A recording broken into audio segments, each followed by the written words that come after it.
জলাতঙ্কের vaccine নিয়ে অনেক misconception আপনাদের মধ্যে আমি দেখেছি। গত ১-১.৫ বছরে আর না হলেও আমি হাজারখানেক মানুষের সাথে কথা বলেছি।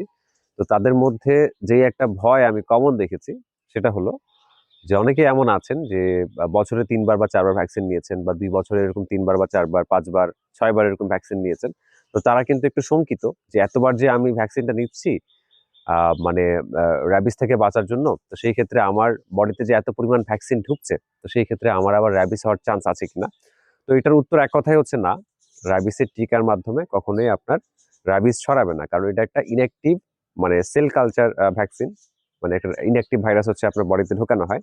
তো সেটা জাস্ট আপনার বডিতে ঢোকানোর পরে যখন কোনো কারণে বাইরে থেকে র‍্যাবিসের ভাইরাস ঢুকবে, তো সেটাকে জাস্ট হচ্ছে আইডেন্টিফাই করে বা ডিটেক্ট করে সেটাকে ধ্বংস করবে, আবার সেটা ইনঅ্যাক্টিভ হয়ে যাবে। তো জলাতঙ্কের টিকা নেয়ার কারণে র‍্যাবিস হয়ে মারা গেছে এমন পেশেন্ট বা এমন কোনো প্রমাণ পাওয়া যায় না। ঠিক আছে? এটা হচ্ছে একটা ব্যাপার। আর সন্দেহর বশে অনেকে বলেন যে সন্দেহের বশে র‍্যাবিসের টিকা নেয়া যায় কিনা? হ্যাঁ, সন্দেহের বশতে আপনি র‍্যাবিসের টিকা নিতে পারেন। মানে যে প্রাণীটা আপনাকে আঁচড় বা কামড় দিয়েছে সেটা যদি মানে র‍্যাবিস সাসপেক্সিয়াস হয়ে থাকে, আপনার যদি সন্দেহ লাগে সেক্ষেত্রে কিন্তু আপনি নিতে পারেন। কারণ র‍্যাবিসের টিকা আ আপনার দেখা যায় যারা হচ্ছে প্রাণীকর্মী আছেন বা দেখা যায় ভেটেরিনারি চিকিৎসক আছেন তারা কিন্তু আগেই নিয়ে নেয়। পিআরএপি মানে প্রি এক্সপোজার প্রফাইল্যাক্সিস কামড় বা আঁচড় খাওয়ার বা সংস্পর্শে আসার আগেই তারা নিয়ে নেয় ৩ মাস সুরক্ষার জন্য। ঠিক আছে? ওরা কিন্তু ৩ মাস পর এটাকে রিপিট করে। আবার অনেকে আছে এরকম ভয় পায় যে, "ভাই আমাকে তো দেখা যায় যে প্রাণীটা কামড় আঁচড় দিছে সেটা তো দীর্ঘদিন বেঁচে আছে। এখনো কোনো সমস্যা হয় নাই। আমি তো র‍্যাবিসের টিকা দিয়ে দিছি। এখন কি আমার কোনো ক্ষতি হবে কিনা?" না, অনেকে অ্যান্টিভেনম যেন হচ্ছে এই যে ভ্যাকসিনের মধ্যে পার্থক্যটা গুলিয়ে ফেলেন। সাপের যেমন অ্যান্টিভেনম আছে, আপনাকে সাপে যদি কাটে সেই ক্ষেত্রে চিকিৎসক কিন্তু আপনাকে ওই যে আপনার ব্লাড ক্লটিং টেস্ট করবে। এটা গেলে করা হয়। আপনারা অনেকে হয়তোবা জানবেন যে সাপে কাটা রোগীকে জাস্ট হচ্ছে এই যে এরকম আ আ ২০-৩০ মিনিট পর মানে দেখা যায় এরকম কিছু পরিমাণ রক্ত মানে টেস্ট টিউবে নিয়ে টেস্ট করা হয়। যদি রক্তটা জমে যায় সেই ক্ষেত্রে বুঝতে হবে যে সাপটা বিষধর না। আর রক্তটা যদি তরল থাকে ২০ মিনিট পর সেক্ষেত্রে বুঝতে হবে যে সাপটা বিষধর। তখন কিন্তু অ্যান্টিভেনম শুরু করতে হয়। তো এটা চেক করা হয় এইজন্যই যে সাপে কাটছে, রোগী নিয়ে আসছে, এরপরে যদি অ্যান্টিভেনম শুরু করা হয় সেই ক্ষেত্রে কিন্তু মানে সাপটা যদি বিষধর না হয়, রোগী কিন্তু মারাও যেতে পারে। ঠিক আছে? অ্যালার্জিক রিঅ্যাকশন আসতে পারে। কারণ অ্যান্টিভেনম এটাও একটা বিষ। বিষ দিয়ে হচ্ছে বিষ নষ্ট করার মতো। এইজন্য কনফার্ম হয়ে দিতে হয়। কিন্তু র‍্যাবিসের যে টিকা বা যেকোনো টিকাই কনফার্ম হওয়ার প্রয়োজন পড়ে না। আ আপনার দেখা যায় মানে এই রোগটা যদি হয়ে যায়, জলাতঙ্ক যদি হয়ে যায় সেই ক্ষেত্রে আর এটা কাজ করবে না। বাট এর আগে যদি আপনি দেন, যদি সেই প্রাণীটা আপনার দেখা যায় জলাতঙ্কে আক্রান্ত নাও হয়ে থাকে, সেই ক্ষেত্রে আপনার কোনো ক্ষতি করবে না। একটা নির্দিষ্ট একটা সময় পর্যন্ত আপনার বডিতে অ্যান্টিবডি ক্রিয়েট করে রাখবে। এর মধ্যে যদি র‍্যাবিস ভাইরাস ঢুকে, সেই ক্ষেত্রে সেই ভাইরাসটাকে হচ্ছে এটা নিধন করবে বা নষ্ট করবে। ঠিক আছে? এইটুকুই হচ্ছে কাজ র‍্যাবিস ভ্যাকসিনের। তো এটা যারা হচ্ছে হুদায় ভয় পাচ্ছেন, অনেকদিন যাবত হচ্ছে এই ভয়টা মনের ভিতরে লালন করছেন যে মানে র‍্যাবিস ভ্যাকসিন তো আমি দেখা যায় যতবার নিলাম, মানে যে প্রাণীকে সন্দেহ করে নিলাম বা আমার পোষা প্রাণী আমাকে কামড় আঁচড় দিছে এটা তো এখনো বেঁচে আছে। কিন্তু আমি তো এতবার টিকাটা নিলাম আমার কোনো ক্ষতি হবে কিনা? যেহেতু ওইটা র‍্যাবিট ছিল না। তো সেই ক্ষেত্রে তারা নিশ্চিন্তে থাকেন। মানে এ ধরনের কোনো ঘটনা শিকার হওয়ার চান্স নেই। কারণ মানে পিআরএপির কথাটা বললাম না? যে কামড় আঁচড় খাওয়ার আগেই মানে যারা হচ্ছে স্বাস্থ্যকর্মী আছে বা ভেটেরিনারি চিকিৎসক আছে তারা কিন্তু আগেই নিয়ে নেয়।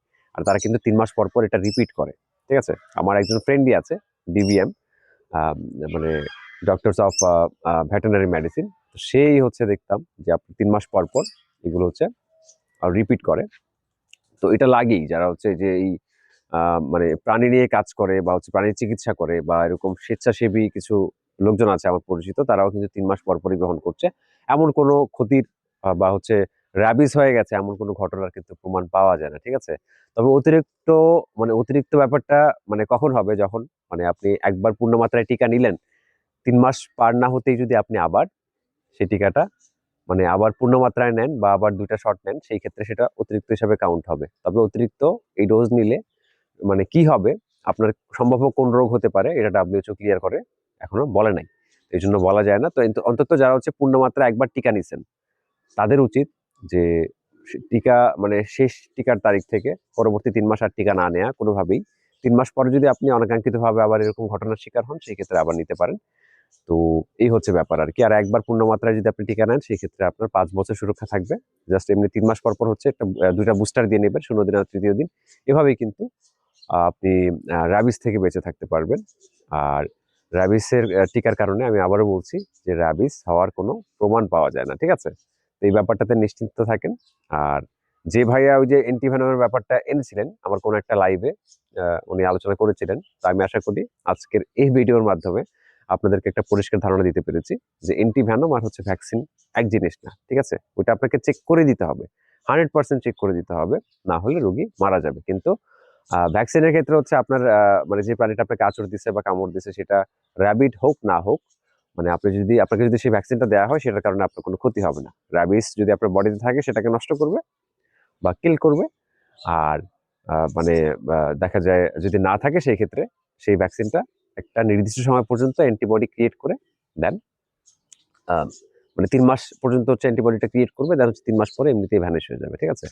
এই হচ্ছে মানে ভ্যাকসিন মানে রিলেটেড হচ্ছে আপনাদের মানে যে ভয়ের যে ব্যাপারগুলা, ভয়ের যে মানে প্রশ্নগুলা যে ভয় পান আপনারা, এগুলাকে মানে দেখা যায় অনেকেই করেছেন।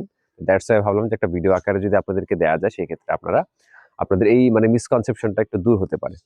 তো আশা করি আজকে মোটামুটি মানে ভিডিওটা আপনাদের কাজে লেগেছে। তারপরে যদি কোনো প্রশ্ন আপনাদের থাকে সেই ক্ষেত্রে আপনারা কমেন্ট সেকশনে কমেন্ট করেন, আমি চেষ্টা করব ফ্রি সময় উত্তর দেওয়ার। তো সকলে ভালো থাকুন।